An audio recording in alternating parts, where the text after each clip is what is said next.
মধ্যে সব থেকে সম্মানী রাত হচ্ছে শবে কদরের রাত। রাতের ভিতরে একটা রাত হলো শবে কদর রাত, আর দিনের ভিতরে সব থেকে দামি দিন হলো আরাফাতের দিন। সেদিন আল্লাহ সমস্ত কোটি কোটি বেঈমানদেরকে মাফ করে থাকেন।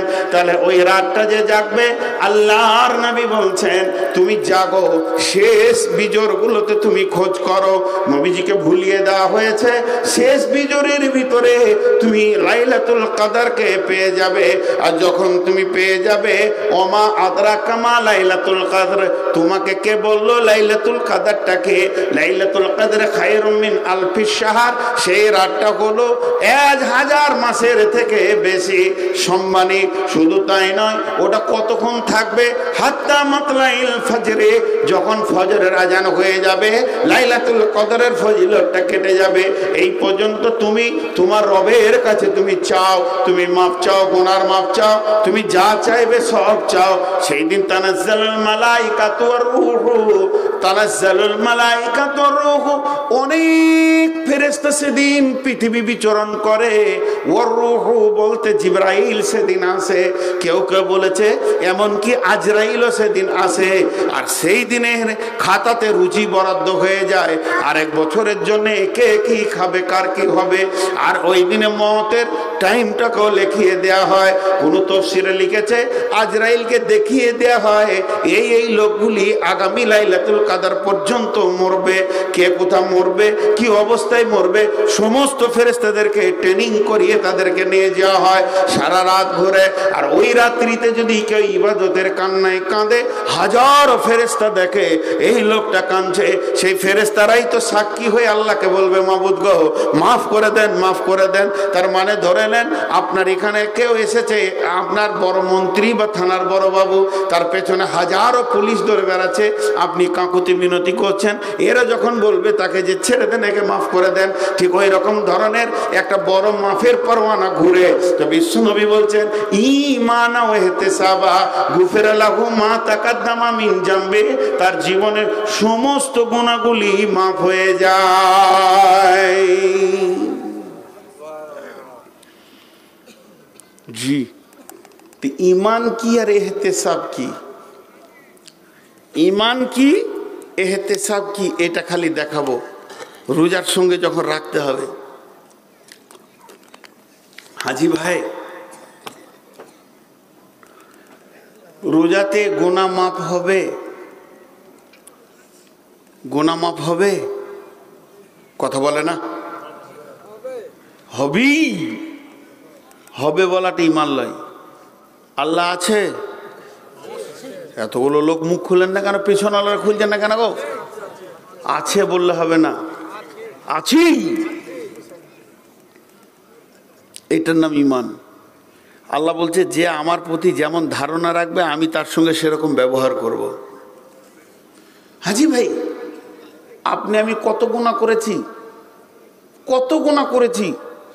সারা পৃথিবীর সমস্ত জিন আর সমস্ত ইনসান নামাজ রোজা ছেড়ে দিয়ে সারা জীবন খালি পাপেই নেমে যায়। আর এরকম পাপ করতে করতে 200-400 বছর যদি কাটিয়ে দেয়, আর পাপে যদি আসমান জমিনটা মোটাটাই ভরে যায়, আল্লাহর রহমতের দরিয়ায় এই কিঞ্চিত হবে না, একটা পিঁপড়ের সমান হবে না আল্লাহর দয়ার দিলে। জি, এত বড় তিনি মেহেরবান, সারা বিশ্ব পাপ করে তার মেহেরবানির নদীকে ভরে দিতে পারবে না। আমরা কত পাপ করেছি, আল্লাহ মাফ করতে পারবেন। আল্লাহ কত বড় মেহেরবান। ফেরাউনের মতো জালেম, যার নামটা কোরআনে জালেমের লিস্টে এসেছে, এই রকম ফেরাউনের মতো জালিম ডুবছে আর উঠছে। এবার ও দম ছাড়বে, যখন উঠছে তখন মুসাকে বলছে আমানতু বিরব্বি হারুনা, মুসা হে মুসা তুই মাফ করে দে, তোর আল্লাহর উপরে ঈমান আনছি। আবার ডুবছে, মরে গেল। ওর যখন আত্মাটা বেরিয়ে চলে গেল, ও যখন শেষ হয়ে গেল, আমার আল্লাহ মুসাকে বলছে মুসা রে তুই মানুষ তাই মাফ করতে পারলি না, ও যদি তোকে বাদ দে আমাকে বলতো আল্লাহ বাঁচাও, তো পানি থেকে পারে তুলে দিতাম। এর নাম আল্লাহ। জি, এর নাম আল্লাহ। কথা বলতে বলতে ইমানে হেতেসাবটা এখন আপাতত রাখে, 2 মিনিট কথা বলে নি।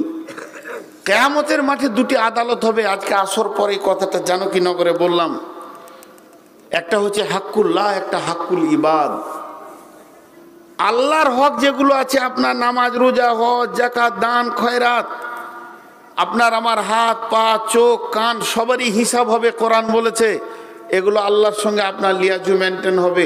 যদি একটু কম বেশি হয়ে যায় অত ভয় নাই, অত ভয় নাই। আমি তাসাল্লি দিচ্ছি, আমার আল্লাহ মেহেরবান, মাফ করবেন, ইনশাআল্লাহ মাফ করবেন। কিন্তু বান্দার সঙ্গে বান্দার যেটা হয়ে আছে এটা বড় বিপদ। আমি কারো বিরুদ্ধে কথা বলেছি, আমি কারো 10 টাকা মেরে দিয়েছি, এইটা কিয়ামতের মাঠে আমি যার বিরুদ্ধে বলেছি সে জানে না। কিয়ামতে যখন বিচার হবে তখন আমার আল্লাহ তাকে আর আমাকে সামনে এনে বলবে, তোর বিরুদ্ধে কথা বলেছিল অমুক দিন, আমি সমস্ত সাক্ষী আছে, আমি এই রেকর্ড করে রেখেছি, তুই কি করবি বল। মানুষ মাফ করবে না, এটা জেনে রাখ। আল্লাহ মাফ করবে কিন্তু মানুষ মাফ করবে না। সেদিন আপনাকে একদম আটকিয়ে দেবে। অতএব আমি আপনাদের কাছে হাতগুলোকে ভিখারির মতো করে বলছি, সামনে রমজান আসছে, শুধু একঘেয়েমি হয়ে যায় না। আল্লাহর কাছে কেঁদে কেঁদে কেঁদে কেঁদে এই দিকটা ঠিক করছেন, কিন্তু আপনি কাকে বকেছেন, কাউকে গালি দিয়েছেন, কারো গালে থাপ্পড় মেরেছেন, কারো অংশ দাবিয়ে নিয়েছেন, কারো 1 টাকা দাবিয়ে নিয়েছেন, এগুলোকে আপনি রিপেয়ার করে নেবেন। এটা একটা বিরাট সুযোগ, বিরাট সুযোগ। বিশ্বনবী রমজান আসার 6 মাস আগে থেকে তিনি রেডি হতেন, রেডি হও, রেডি হও, রোজা আসছে আমাদের গুনাহ মাফের জন্যে। সাহাবীদেরকে বলতেন রেডি হও, আল্লাহকে বলতেন হে আল্লাহ তুমি আমাকে বাঁচিয়ে রেখে সুন্দর করে রোজা রাখার তৌফিক দাও। জি, কেন? যে এটা গুনাহ মাফের। আল্লাহ কত মেহেরবান, বিভিন্ন রকম করে, বিভিন্ন রকম জারিয়ে করে, বিভিন্ন রকম কৌশল করে খালি বান্দার মাফের কি করে, মাফ কি করে হয়ে যায় এই চেষ্টাই আছে। অতএব বান্দার কাছে মাফ চাইবেন।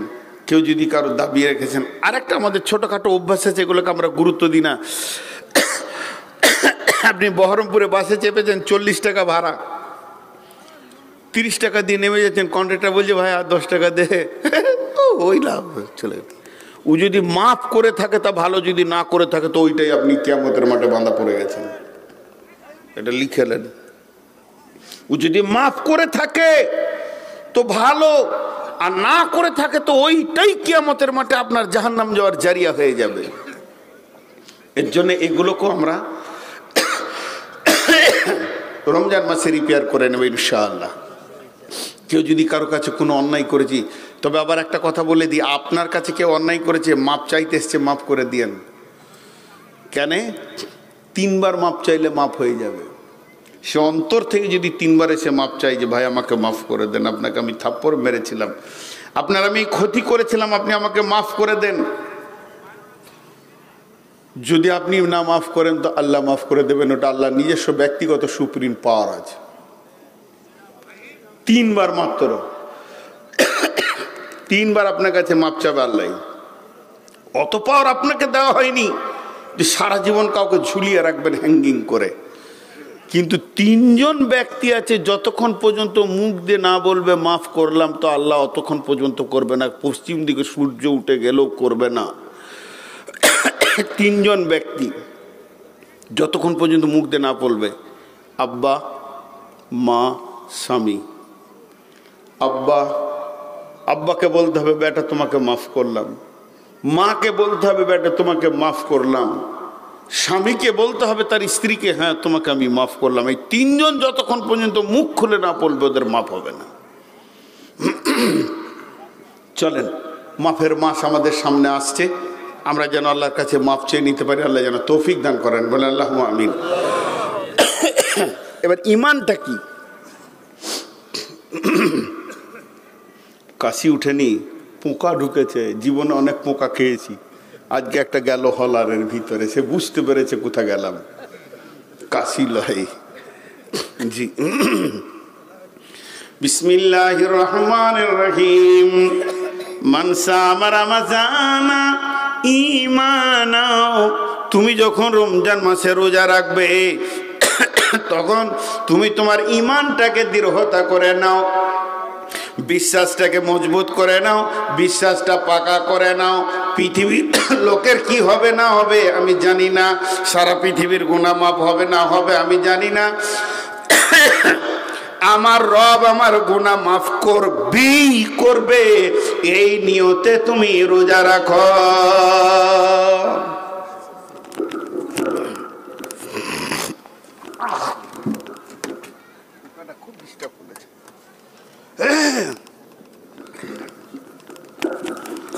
কার কি হবে না হবে আমি জানি না, আমার গুনাহ মাফ হবেই। সবাই বলি আমার গুনাহ মাফ হবেই।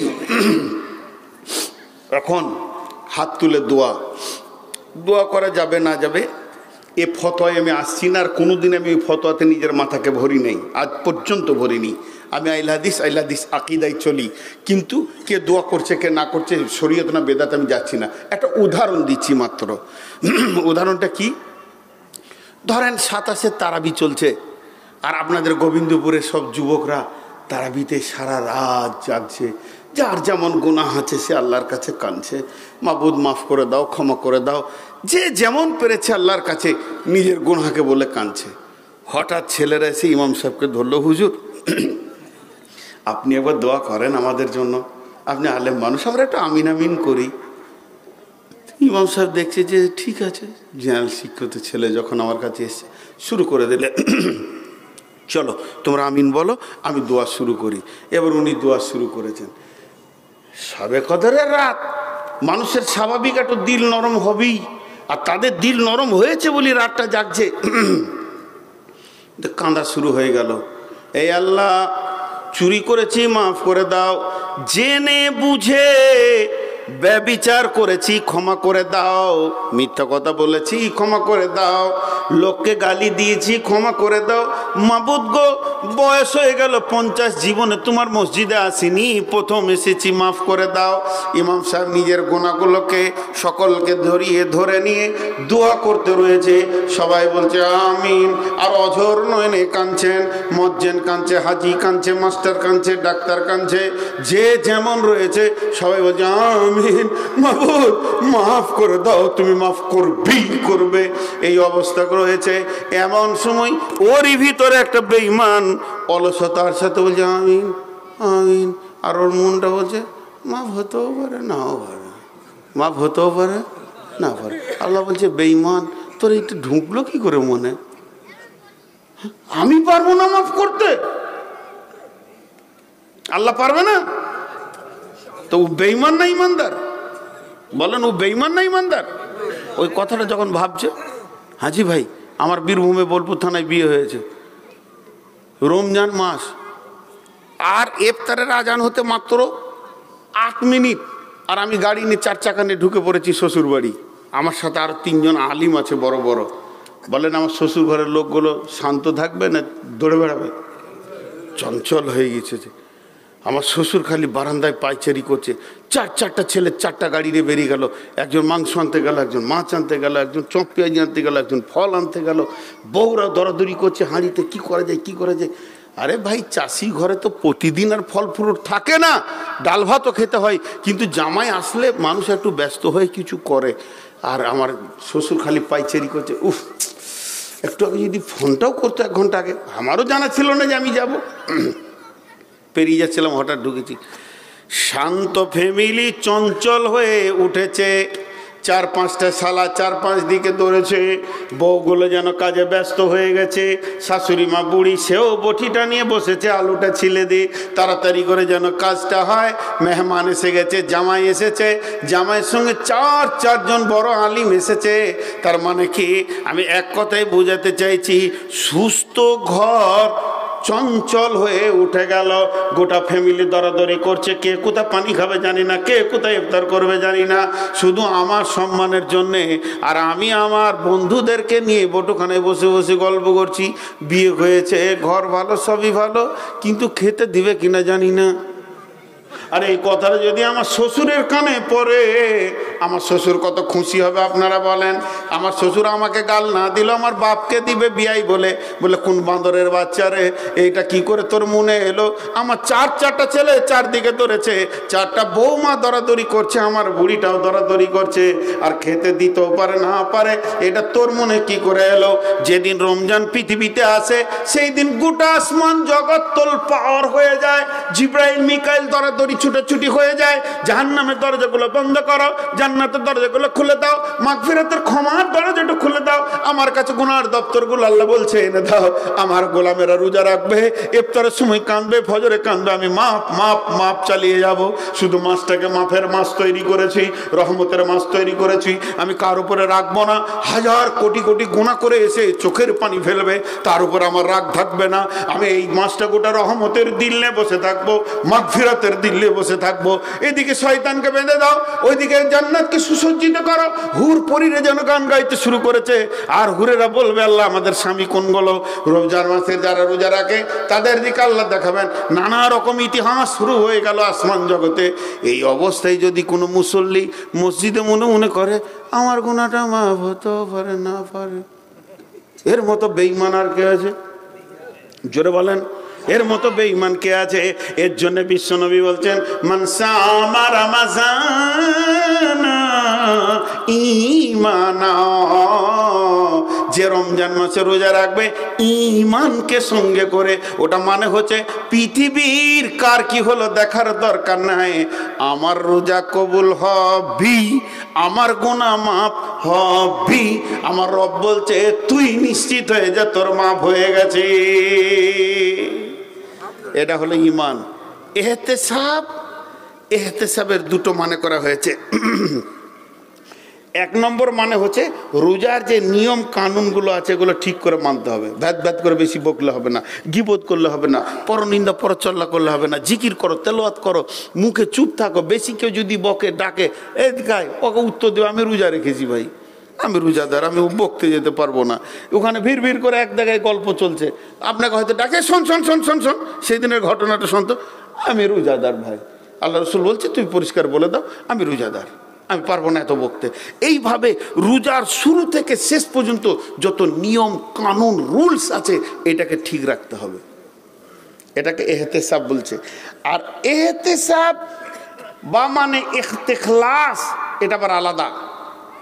সেটা হচ্ছে তুমি তোমাকে শুধাও কেন রোজা রাখতে এসেছো, তুমি তোমাকে শুধাও কেন রোজা রাখতে এসেছো।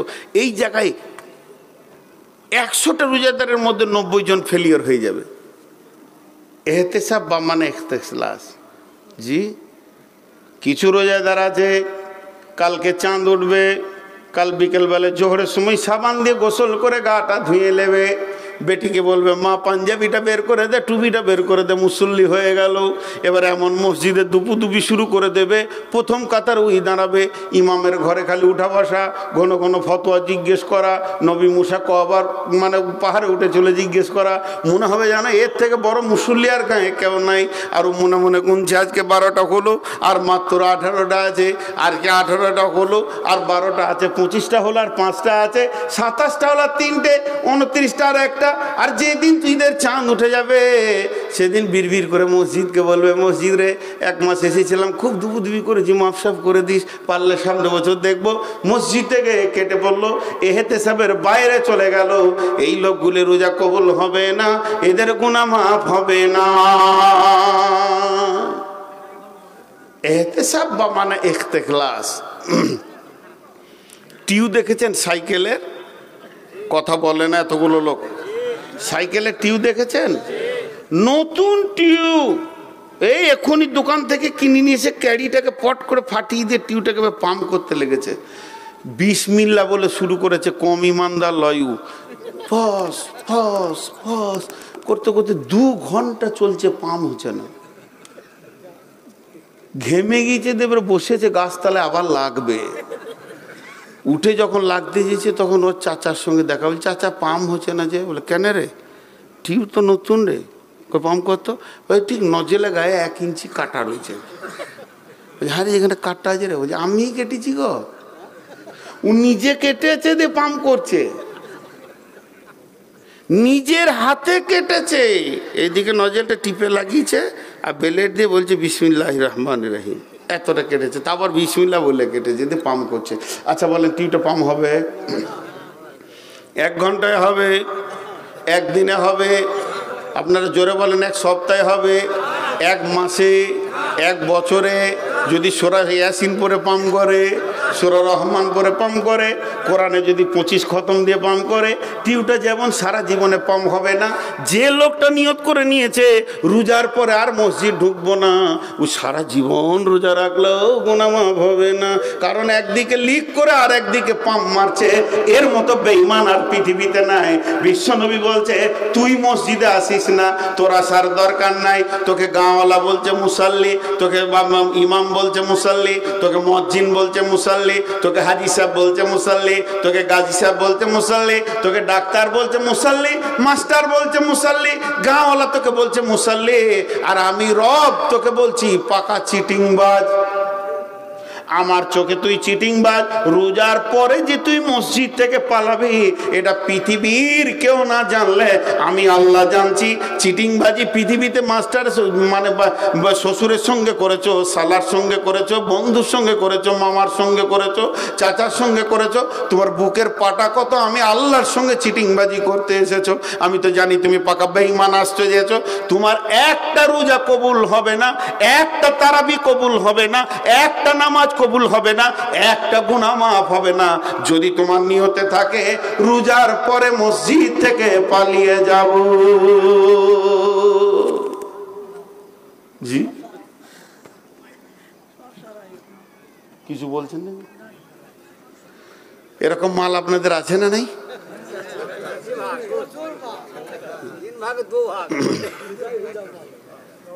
হ্যাঁ রে ভাই, রোজা মাসে মসজিদে জোয়ার লেগে যাবে, তারপরে সব হারিয়ে যাবে। জি আমি আমার শালাকে বলছি ভাই রাস্তার ধারে জায়গা গো 30 লাখ টাকা দাম হয়েছে, তোকে 20 লাখ দিয়ে দিয়েছি, আর আমার এক বন্ধু 5 লাখ দিবে, বলছি তুমি 5 লাখ টাকা দাও ভাই। আজকে হচ্ছে বৃহস্পতিবার, কালকে শুক্রবার জুমার দিন কোথাও যাব না, শনিবারও ব্যাংকে যাব না, রবিবার তো ছুটি, সোমবার দিন ব্যাংকে গিয়ে টাকা এনে তোমার হাতে দিয়ে দেবো, তুমি না থাকলেও ভাবিকে দিয়ে দেবো। মৌলবি সাহেব মানুষ এমন করে আমার শালাকে বলছি আর কি, 5 লাখ টাকা দাও, নাহলে জায়গাটা হাত ছাড়া হয়ে যাবে, ওকে নগদ সব টাকা দিতে হবে তবে রেজিস্ট্রি করবে, নাহলে জায়গাটা নেওয়ার জন্য গায়ে আরও 20 জন লেগে আছে। 8 কাটা জায়গা, অর্ধেক তোমার বোনের অর্ধেক আমার। তখন আমার শালা গাল চুলকে মনে মনে ভাবছে যাক বোনের তো 4 কাটা হচ্ছে, তা দি 5 লাখ টাকা ধার যখন চাইছে। মুখে কিভাবে বলছি আজ বৃহস্পতিবার, কাল শুক্রবার জুমার দায়িত্ব আছে, কোথাও যাব না, শনিবার তো একবেলা ব্যাংক, রবিবার দিন ছুটি, সোমবার তোমার টাকা দিয়ে দেবো, এটা মুখে বলছি। আর এখানে কি বলছি, টাকা দিয়ে দেখে রে শালা কত সোম গুনবি তুই, তোর বোন আছে আমার কাছে, ও ধরতে পারলে টাকা দিয়ে দিলে বিপদে পড়ে গেল। এটা আল্লাহকে করা যাবে? তুই খালি মাফ করিয়ে দেখ, আবার যেমন ছিলাম কুকুরের ন্যায় সেইখানেই চলে যাব। বিশ্বনবী বলছেন তুমি যখন রোজাতে ঢুকবে, যেদিন তুমি মসজিদে ঢুকবে, যেদিন তুমি রোজা রাখার নিয়ত করবে, 2টি নিয়তকে পাকা করে নাও। 1 নম্বর হলো আমার গুনাহ মাফ হবে, আমার রোজা কবুল হবে। আর 2 নম্বর হলো হে আল্লাহ আমি রোজা থেকে যে ট্রেনিংটা পাবো 5 ওয়াক্ত নামাজের, উজুর, গোসলের, রোজার পরে জ্ঞানবশত তোমার মসজিদের বাইরে থাকবো না, আর জীবনে গুনার ময়দানে যাব না। বিশ্বনবী বলছেন উম্মত রে তুই নিশ্চিত হয়ে যা, তোর আর কোনো চিন্তা নাই, তুই হাসতে হাসতে জান্নাতে যাবি। তো আজকে রোজার উপরে বক্তব্য রাখলাম, রোজার উপরে। সব কি জিনিস আমরা আজ বুঝি না, আমাদের সেই জ্ঞান আল্লাহ দেয়নি। তো এই রোজাকে ঠিক ঠিক করে রাখবো ইনশাআল্লাহ, সবাই নিয়ত করি ইনশাআল্লাহ। এবং রোজার পরে আর আল্লাহর গোলামিত্বের বাইরে জীবন কাটাবো না, জীবন কাটাবো না, জীবনেও যাব না। জি ভাই, এখন 10টা 5 হয়ে গেল, ওই আব্দুল সালাম কই, কাহা ভাগছে ও? আব্দুল সালাম কই? আরে এখানে এসো। জি, তো এগুলা খারাপ বলেন নাকি বাপ? হায় রে আল্লাহ। শুনেন, তা কালকে রোজা, রাসূলুল্লাহ সাল্লাম ঠিক মৌকা সিজন বুঝে বক্তব্য রাখতেন। এটা প্রয়োজন ছিল কি ছিল না? হ্যাঁ, আমি কোনো ফতোয়া দিইনি, কিন্তু রোজার যে ফজিলতগুলো বললাম, অতএব এই দিকটা আমাদেরকে খেয়াল করতে হবে। কিন্তু আপনারা চাইছেন আরো 1 ঘন্টা, কিন্তু আমার রসে কুলইলে তো, আমার গেঞ্জি ভিজে গেছে, আমি সুগারের রুগী, 2খানা ট্যাবলেট খেয়ে উঠেছি, আর 1 বোতল পানি অর্ধেক করে দিলাম। ভাই, আপনারা যেটা চাইছেন, আমি দুঃখ করছি না, এটা আমার জন্য দোয়া। দোয়া, কারণ অনেক বক্তা আছে বলে ওকে নামা, আর আপনারা বলছেন বলেন, এটা আমার জন্য দোয়া। আমি বুঝতে পারছি এটা আমার জন্য দোয়া। আমি বড় আলিম নই, আমার কোনো বড় কোয়ালিফাইড নেই, শুধু আমি 2টো জিনিস পৃথিবীতে পেয়েছি, এই রকম অনেক মানুষের দোয়া পেয়েছি। আল্লাহ আমাকে 5 বছর বয়সে মা নিয়েছে, কিন্তু আমাকে এখন কোটি কোটি মায়ের সন্তান করে দিয়েছে। এর থেকে বড় আর দোয়া পৃথিবীতে নেই। আর 2য় নম্বর আমার কোয়ালিটি হচ্ছে, আমি আলেমদের জুতো সোজা করি। এই জন্য আল্লাহ আমাকে 2টো কথা বলার সুযোগ দিয়েছে। কিন্তু দেখেন, 2 ঘন্টার বেশি পারি না, ও তো 2 ঘন্টার বেশি ঊর্ধ্বে যাব কোথায়। তাও ছোট্ট করে একটা কথা আপনাদের কাছে ওসিয়তমূলক বলছি, যে জবানকে কন্ট্রোল করি আমরা। জবান বড় খতরনাক। এটা রোজার যা বলার বলে নিলাম, রোজার দিকটা কমপ্লিট হয়ে গেল। রোজা আর বক্তব্য কিছু নেই, টোটাল শেষ করে দিলাম এই বলে যে আল্লাহ আমাদের জন্য রমজান মাসে রোজাকে ফরজ করেছে, রোজা রাখতেই হবে। আর বিশ্বনবী বলছে, তুমি যখন রোজা রাখবে 2টো জিনিস সঙ্গে নিয়ে নাও, একটা হলো ঈমান আর একটা হলো এহতেসাব। এই 2টিকে সঙ্গে নিয়ে তুমি রোজা রাখো। এখন আমাদের সামনে রোজা আসছে, আমরা সবাই রোজা রাখবো ইনশাআল্লাহ। এটা এই পর্যন্ত শেষ। এখন যে কথাটা আপনাদের সামনে ছোট করে তুলে ধরছি, সেটা হচ্ছে 98% মানুষ জীবের কারণে জাহান্নামে যাবে। জীব বড় খতরনাক জিনিস। 98% মানুষ জীবের কারণে জাহান্নামে যাবে।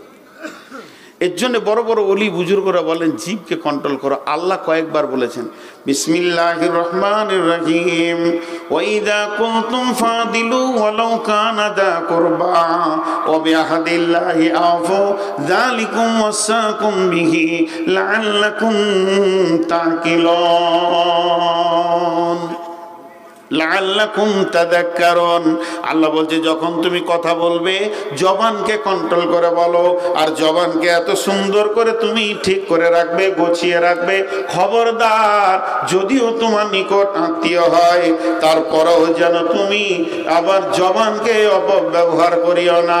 এর জন্য আল্লাহ তাবারাক ওয়া তাআলা বলছেন, লাইসাল বিররা আন তুওয়াল্লু উজুহাকুম কিবালাল মাশরিকি ওয়াল মাগরিবি ওয়ালাকিন্নাল বিররা آمن بالله واليوم الآخر وأقام الصلاة واليوم الآخر والملائكة والكتاب والنبيين وآتى المال على حبه ذوي القربى واليتامى والمساكين وابن السبيل والسائلين وفي الرقاب وأقام الصلاة وآتى الزكاة والموفون بعهدهم إذا عاهدوا والصابرين في البأساء والضراء وحين البأس أولئك الذين صدقوا وأولئك هم المتقون। একটা উদাহরণ দিব। পাম্প মেশিনে পানি তোলে, পানি রাখে, পানি তোলে কিন্তু পানি রাখতে পারে না, ওর ক্ষমতা নাই। চেম্বার পানি তুলতে পারে, চৌবাচ্চা, কিন্তু রাখতে পারে। একটা হলো পাম্প মেশিন আর একটা চেম্বার, দুটোই দরকার। পাম্প মেশিন পানি তোলে, পানি রাখতে পারে না, আর চেম্বার পানি রাখে, পানি তুলতে পারে না। এটা 2 জায়গায় উদাহরণটা ফিটিং হবে, নারী পুরুষের জায়গায় হবে, আবার এই মুত্তাকির জায়গাতেও ফিটিং হবে। যারা আলিম তারা শুনেলেন নারী পুরুষে কেমন। পুরুষকে আল্লাহ ইনকাম করার ক্ষমতা দিয়েছে, কিন্তু টাকা রাখার ক্ষমতা কম দিয়েছে। ও যত মেশিনের মতো করে তত ফুরফুর করে যায়। মেয়েরা যদি ঠিক ব্রেনিয়ান হয়, তাহলে টাকাটা ঘরে গুছিয়ে থাকবে। এটা আল্লাহ কোরআনে বলেছেন যে ও কি ওয়াল হাফিজুনা লিল গায়বি বিমা হাফিজাল্লাহ, হে নারী তুমি তোমার পুরুষের সঞ্চয়কে সুন্দর করে গুছিয়ে রাখো। আবার মেয়েদের হাত যদি আলগা হয়ে যায় তো ওই সংসার মানে একদম দেউলিয়া হয়ে যাবে। আর কোনো মেয়ে যদি স্বামীর মালকে গোপনে বাপ ভাইকে দেয়, এর মতো পৃথিবীতে বড় চোর আর নাই। এর জন্য কিয়ামতের মাঠে খুব কঠিন আদালতে চলে যাবে। এর জন্য পুরুষকে ইনকাম করার ক্ষমতা দিয়েছে, রাখার ক্ষমতা কম দিয়েছে। আর মেয়েরা গুছিয়ে রাখতে পারবে, দেখবেন দিবেন খুব সুন্দর করে রেখে দিবে, কিন্তু ওরা ইনকাম করতে পারে না। আর এটা মুত্তাকির জন্য কেন বললাম? আল্লাহ আমাদেরকে মুত্তাকি বানালেন। রোজাতে কি করা হলো? রোজা আমাদের কাছে এলো কেন বলেন? মুত্তাকি বানানোর জন্য। আল্লাহ কি উত্তর দিলেন? লাআল্লাকুম তাত্তাকুন, যাতে করে তোমাদেরকে আমি মুত্তাকি বানাবো। তাহলে আজকে 30 রোজা হয়ে গেল, আমরা কি হয়ে গেছি? মুত্তাকি। একবার কথার এটা বোঝার জন্য ধরেন, আজকে 30টা রোজা শেষ হয়ে গেল, আমরা মুত্তাকি হয়ে গেছি। এই খুশিতে আমরা ঈদ করে নিলাম, ঝামেলা মিটে গেল। কিন্তু মুত্তাকিত্বটাকে রাখতে হবে। রোজা রাখে না, রোজা বানাই। রোজা বানিয়ে দিয়ে চলে যায়, রোজা আপনাকে মুত্তাকি রাখে না। কথাটা বোঝাতে পারছেন আপনারা? রোজা কি করে? মুত্তাকি রাখে না, মুত্তাকি বানাই। আলহামদুলিল্লাহ, বুঝতে পেরেছেন। এবার রাখে কে? আল্লাহ তাবারক ওয়া তাআলা বলছেন, যদি তোমাকে মুত্তাকিত্বটা রাখতে হয়, খাঁচার ভিতরে যেমন পাখি রাখতে গেলে খাঁচা বানাতে হবে, মাগুর মাছ রাখতে গেলে চৌবাচ্চা বানিয়ে পানি চেঞ্জ করে করে রাখতে হবে, একে যেমন পেলে পুষে রাখতে হয়, মুত্তাকি নামে ইমানের ভলিউমকে রাখতে গেলে তোমাকে পৃথিবীর বুকে 10 খানা আমল করে দেখাতে হবে। এখন এই 10টা কথা যদি বলতে যায়, কম করে 5 ঘন্টা, তা না হলো 2 ঘন্টা সময় লাগবে। আমি মাত্র 10 মিনিট আপনাদেরকে একটু বুঝিয়ে দেবো, ইশারাটা দিব, কিন্তু কমপ্লিটলি বলতে পারবো না। আমার রব বলছেন, যার ভিতরে 10টা গুণ আছে সে মুত্তাকি হয়ে টিকে থাকতে পারবে। কটা গুণ? 10কে যদি 2 দিয়ে ভাগ করা হয়, ভাগে কত পড়বে? কে বলছে 27? তাই ভালো, 10কে 2 দিয়ে ভাগ করলে 27 হয়। কোন ভেজালে দেখেন, আমারও কান চলে গেছে। 10কে 2 দিয়ে ভাগ করলে কত হবে? ভাগের অংশ 5। তাহলে 5টা হলো ঈমান, 5টা হলো আমাল। ঈমান আলাদা, আমাল আলাদা। আমার রব বলছেন, আমি রমজান নামে মেশিনে ভরে তোমাকে মুত্তাকি বানিয়ে দিলাম। এখন যদি সেই মুত্তাকির ওপরে জীবনটা কাটাতে হয়, তাহলে 5, 5, 10 এই 2টি গুণ তোমার ভিতরে রাখতে হবে। 5টা জিনিসের ওপরে ঈমান আনতে হবে, আর 5 খানা আমল করতে হবে।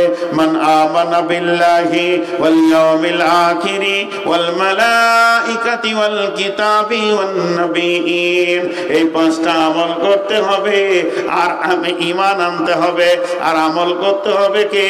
ওয়া আতাল মাল আলা হুব্বিহি যাবিল কুরবা ওয়াল ইয়াতামা ওয়াল মাসাকিনা ওয়া ইবনাস সাবিলি ওয়াস সাইলিনা ওয়া ফির রিকাব ওয়া আকামাস সালাতা ওয়া আতাজ যাকাতা ওয়াল মুফুনা বিআহদিহিম ইযা আহাদু ওয়াস সাবিরিনা ফিল বাসাই ওয়াল দাররাই ওয়া হিনাল বাস উলাইকা আল্লাযীনা সাদাকু ওয়া উলাইকা হুমুল, জোরে বলেন, মুত্তাকুন। আল্লাহ বলছে, এটা মানুষ বলেনি। প্রথম নম্বরে আল্লাহর উপর ঈমান আনতে হবে। কার উপর ঈমান আনতে হবে? 2 নম্বরে আখিরাতের উপর ঈমান আনতে হবে। আখিরাত আছে, কিয়ামত আছে, মরার পর একটা লম্বা জিন্দেগি আছে, এর উপরে ঈমান আনতে হবে। কবরের আযাব সত্য, হাসর সত্য, পুলসেরাত সত্য, মিজান সত্য, দাঁড়িপাল্লা সত্য, এর উপরে কামিল ঈমান আনতে হবে। ওয়াবিল আখিরাতি হুম ইউকিনুন, আখিরাতের ব্যাপারে দৃঢ় বিশ্বাসের কথা বলা হয়েছে। 3 নম্বরে ওয়াল মালাইকা, আল্লাহর ফেরেশতাদের উপরে ওপরে ঈমান রাখতে হবে। ফেরেশতা বলে একটা জগৎ আছে, আর ফেরেশতা বলে আল্লাহর একটা আপনার কিনা জীব আছে, আমার রব তাদেরকে বানিয়েছেন, ঈমান রাখতে হবে। ওয়াল কিতাব, কিতাবের ওপরে ঈমান রাখতে হবে। এটা হলো মহাসত্য, এর ওপরে সত্য কিছু নয়। এত সুন্দর কিতাব, আপনার আমার জীবনের নাজাত, দুনিয়া আখিরাতের নাজাতের কিতাব, এর ওপরে ঈমান রাখতে হবে। ওয়ান নবীন, পৃথিবীর বুকে যত নবী এসেছিলেন সমস্ত নবীর ওপরে ঈমান রাখতে হবে। আল্লাহর উপরে ঈমান, আখিরাতের উপরে ঈমান। আল্লাহর উপরে ঈমান আনতে গেলে সাবধানতা দিয়েছেন আল্লাহ কয়েকটা। ফাযকুরুনি আযকুরুকুম ওয়াশকুরুলি ওয়ালা তাকফুরুন। আল্লাহ বলছে তোমরা আমাকে স্মরণ করো, আমি তোমাদেরকে স্মরণ করব। যে অবস্থায় রেখেছি শুকরিয়া করে লিও, আমার বিরুদ্ধে মুখ খুলিও না। জি, খবরদার, তোমাকে আমি যেমন বানিয়েছি, যে অবস্থায় রেখেছি, যতটা মাল দিয়ে রেখেছি, এর উপরে তুমি শুকরিয়া করে লিও, আমার বিরুদ্ধে মুখ খুলিও না। এটা আল্লাহর উপরে ঈমান, দৃঢ় বিশ্বাস রাখতে হবে। শয়তান প্রতিনিয়ত ঈমান চুরি করার জন্য ছটফট করছে। খবরদার, শয়তানের কবলে পড়ে ঈমান বিক্রি করে দিও না। 2 নম্বর হলো ওয়াল ইয়াউমিল আখিরে, কঠিন মরার পরে যে জীবন আছে, জান্নাত জাহান্নাম, এর উপরে ঈমান রাখতে হবে। ওয়াল মালাইকা, ফেরেশতাদের উপরে ঈমান রাখতে হবে। এরা আল্লাহর সিআইডি, সব জায়গায় যেন ঘোরাফেরা করছে, আমার প্রতি মুহূর্ত লক্ষ্য করছে, এর উপরে ঈমান রাখতে হবে। তাহলে আল্লাহর উপরে রাখবো, তো আল্লাহ তো দেখছে, তো আবার ফেরেশতাদের উপরে রেখে কি দরকার? মানুষ বোঝে না। অনেক লোক রাস্তায় হাঁটছে, বিড়ি খেতে, জোরে ফুঁক মেরে দিল। একজন বলছে মৌলভী সাহেব আসছে, খবরদার বিড়িটা নেমিয়ে দে। ও ফট করে বলছে আল্লাহকেই ভয় করি না, তো ওকে কেন করবো? বলে কি বলে না? মানুষ বোঝে না, বুঝে না। আল্লাহ তোকে মাফ করে দেবে রে কিয়ামতের মাঠে। কোনো গোনা মানুষকে দেখাস না। মানুষ যদি তোর গোনা দেখে নেয়, তোর গোনার সাক্ষী বেড়ে যাবে, এটা মাফ হওয়া কঠিন হয়ে যাবে। আল্লাহ তো মেহেরবান, অনেক গোনা তোর মাফ করবে, কিন্তু সামাজিকভাবে যখন প্রকাশ্যে গোনা করবি, এটা মাফ হওয়া কঠিন হয়ে যাবে, ওই গোনাটার সাক্ষী বেড়ে যাবে। অতএব মানুষকে ভয় কর, মানুষকে তুই গোনা দেখাস না। খবরদার, ওল মালাইকা, এরা তোর বিরুদ্ধে সাক্ষী দেবে রে। খবরদার, জেনেলে আল্লাহর রহমতের ফেরেশতা তোর আগে পিছে রয়েছে। আল্লাহর ফেরেশতা সিআইডি কাজ করছে, এর উপরে ঈমান রাখতে হবে। ওয়াল কিতাব, এই কিতাবটার মধ্যে কোনো সন্দেহ নাই, সমস্ত সত্য আছে, এর উপরে দৃঢ় বিশ্বাস রাখতে হবে। ওয়ান নবীন, পৃথিবীর বুকে যত নবী এসেছিলেন এদের উপরে ঈমান রাখতে হবে। নবীরা সত্য ছিলেন না মিথ্যা? আচ্ছা, একটা কথা জিজ্ঞেস করি, আগেকার লোকরা সাদা বাটা মোটা কম বুদ্ধি ছিল, আর এখনকার মানুষ বেশি চালাক লয়? বলছে হ্যাঁ। এইটা মানুষ সবসময় মুখে লেগে থাকে, এটা বললে গুনাহ হবে গো। পৃথিবীটা শুরু হয়েছে নবী দিয়ে, আদম থেকে, তার মানে ওই কটাই হচ্ছে বোকা, আর এখন মাতাল কটাই চালাক। কি আজীব কথা দাবি। আগেকার লোকরা বোকা ছিল। আগেকার লোকরা একটা মূর্খ মাঠে চাষি যতটা আল্লাহকে চিনেছে, এখনকার অত পণ্ডিত অত আল্লাহকে চিনে নাই। দেখবেন ভেবে, আগেকার দাদু নানাদের যা আল্লাহর ভয় ছিল, চোখের পানি ছিল, এখনকার আলিমদের চোখে পানি নাই, মুফতিদের চোখে পানি নাই। খবরদারি কথা বলবেন না, গুনাহ হবে। তাহলে নবী তোর উপরে ঈমান আনতে হবে। তাহলে 5টা ঈমান হয়ে গেল।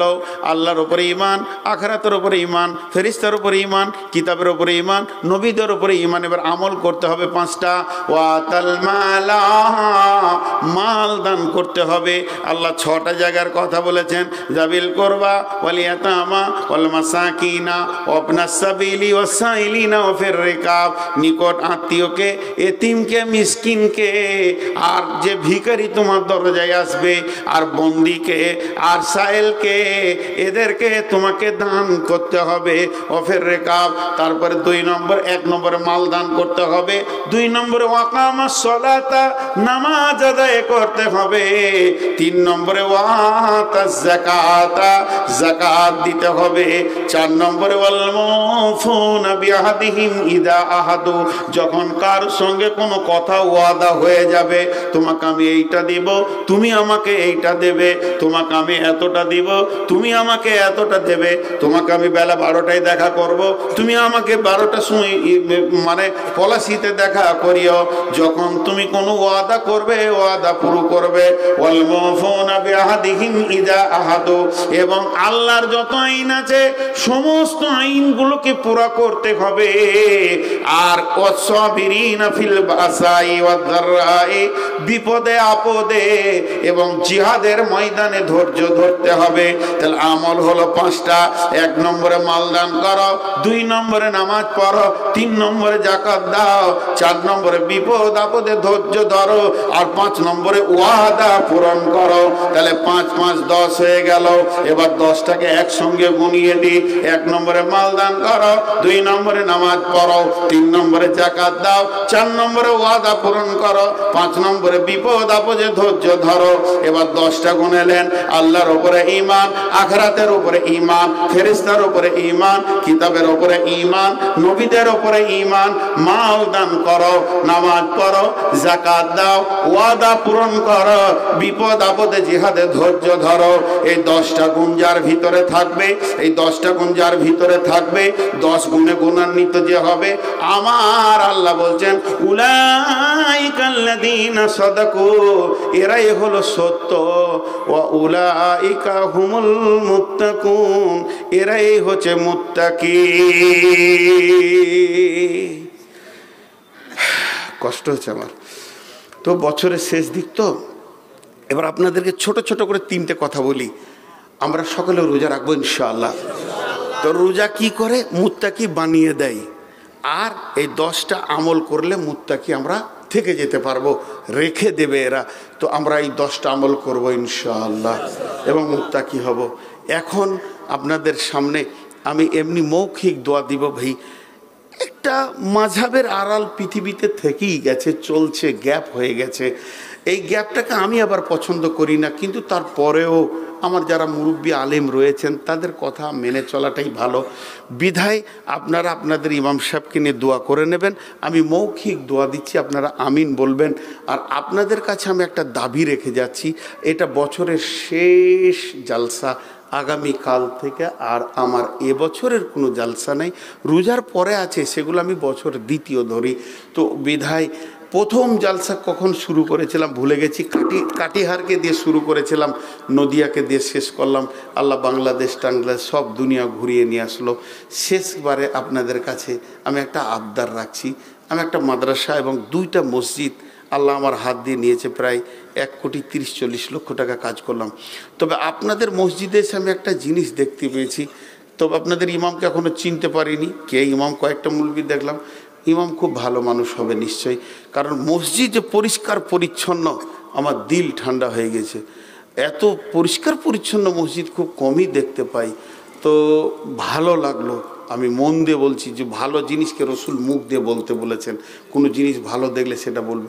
এবং ইমামের রোমও পরিষ্কার পরিচ্ছন্ন, যতই আপনি টালি দেন ও যদি মাল গোলমাল হয়তো গোটায় ঝুলে ভরে রাখবে আর কি। তো খুব পরিষ্কার পরিচ্ছন্ন লাগলো মাশাআল্লাহ। ইমাম সাহেব আপনাদের ইমানদারি আছেন, যিনি আছেন, কারণ ইমানদার ছাড়া পরিষ্কার পরিচ্ছন্ন থাকাটা কঠিন আছে। কাপড় ছেঁড়া হোক, পুরাতন হোক, হযরত উমরের ছিল, কিন্তু পরিষ্কার পরিচ্ছন্ন ছিল। আপনাদের গায়ে খুবই ভালো জিনিস দেখলাম। তবে খারাপ জিনিস একটা দেখলাম, সেটা হচ্ছে যে ভালো কাজের উদ্যম কম, ভালো কাজের উদ্যমটা কম। মুরব্বীরা একদিকে কেটে পড়ে আর আরেকজন একদিকে কেটে পড়ে। তা এইটা একটু যৌথ হন। যদি আল্লাহ আমাকে বাঁচিয়ে রাখে রোজাতে এই রাস্তায় সফর করি তো কোনোদিন আপনাদের এখানে একটা তারাবিতে থাকবো ইনশাল্লাহ। যদি সফর করি তো মানে আসবই এটা বলে যাচ্ছি না। তো শুধু একটা আবদার রাখছি, এই ইমাম সাহেব হোক আর যেই হোক আপনাদের দোয়া করবেন। দোয়া হলে এখানে আমাকে একটা 500 টাকা একটা 100 টাকা দেবেন মসজিদ মাদ্রাসার জন্য, অন্য কিছু নয়। 1,30,00,000 টাকা দিয়ে দুটো মসজিদ বানিয়েছি, আবার একটা মসজিদ ভেঙে ফেলেছি, পিলারের কাজ চলছে। প্রায় 40 থেকে 50 লক্ষ টাকার বাজেট আছে। আমি নিজেও 12 লক্ষ টাকা ঋণে আছি। আমার ব্যক্তিগত কোনো ঋণ নাই, আলহামদুলিল্লাহ আলহামদুলিল্লাহ। তবে আমি যে দান করি না তাও নয়, আমার গোপন দান আছে, সেটা আমার বলার দরকার নেই। কিন্তু আপনারা যতজন আছেন একটা 500 টাকা একটা 100 টাকা দেবেন, এটা আমি আশা করছি। যদি না পারেন তো 1 টাকাও দিন। এইটা আমি আবদার রাখছি। এই স্টেজে নামিয়ে দেবেন, স্টেজে উঠার সময় নামিয়ে দেবেন। আমি মৌখিক দোয়া দিচ্ছি, আপনারা আমিন বলেন। তারপরে ইমাম সাহেব শেষ দোয়াটা আপনাদেরকে করে দেবেন ইনশাআল্লাহ। কারণ আমি শেষ দোয়াটা করতে পারতাম, এটা মাঝহাবি বিষয় আছে, আমি একটু ইশারাই বলে দিলাম, এগুলো নিয়ে বেশি তর্ক করিয়েন না। মাশাআল্লাহ। আমি একটা কথা বলছি, এই আল্লাহ তুমি আমাদেরকে রোজা রাখার তৌফিক দান করো। এ আল্লাহ যেভাবে রোজা রাখলে তুমি রাজি হবে ওইভাবে রোজা রাখার তৌফিক দান করো। এ আল্লাহ তোমার রসুলের মতো করে রোজা রাখার তৌফিক দান করো। এ আল্লাহ রমজান মাসে আমাদের গুনাহগুলোকে তুমি মাফ করে দাও। এ আল্লাহ রমজান এখন উঠিয়ে না, দোয়াগুলো লেন, দোয়াটা হোক, ইমাম দোয়া করবেন উনি, এখন উঠিয়ে না, তাহলে মজলিসটা ভেঙে যাবে। মা বোনেরা আপনারাও দোয়াতে সামিল হন। এই আল্লাহ আমাদের মা বাপ ভাই বোন আত্মীয় স্বজন যারা মারা গেছে তাদের কবরগুলোকে তুমি নূরে মানোয়ার করে দাও। এ আল্লাহ তাদেরকে তুমি ক্ষমা করো, মাফ করো। এখন উনি দোয়া করবেন, আপনারা দোয়াতে শরিক হন। এবং দোয়ার শেষে উঠে যাওয়ার সময় এখানে আমি এটা নামিয়ে দিলাম, এখানেই সবাই দিয়ে যাবেন যে যতটা পারবেন। সুবহানাকাল্লাহুম্মা ওয়া বিহামদিকা আশহাদু আল্লা ইলাহা ইল্লা আনতা আস্তাগফিরুকা ওয়া আতুবু ইলাইক। ইমাম সাহেব দোয়াটা করে দেন।